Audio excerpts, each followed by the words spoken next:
They arrived with nothing and were treated like nothing. The first Lebanese migrants came to Australia in the late 1800s, long before multiculturalism had a name.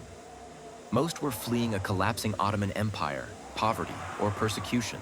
They were labeled Syrians back then, not out of geography, but ignorance. They came as hawkers, farmers, traders.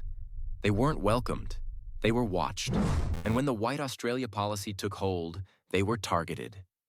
Marriage licenses denied, land purchases blocked, children barred from certain schools. Newspapers warned of infiltration. Some were deported, not for crimes, but for not being white enough. Then came war. World War I, World War II. Lebanese Australians fought for this country. Some died in its name, but still they were foreigners. In the 1970s, another wave arrived, this time fleeing the brutal Lebanese civil war.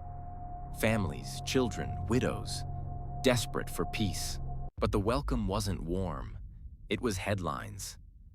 Crime, gangs, Middle Eastern appearance. A generation was cast as a threat before it could speak. And during the 2005 Cronulla riots, that fear turned to fire.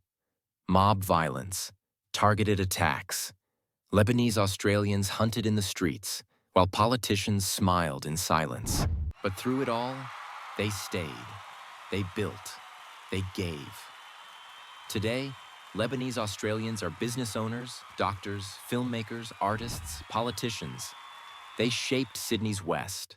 They redefined loyalty, resilience, and identity. And they did it without forgetting where they came from. Because for over a century, they were told they didn't belong. But they stayed anyway. Like, follow, and subscribe to the Silence Timeline. Because this land wasn't just taken. It was earned. One story at a time.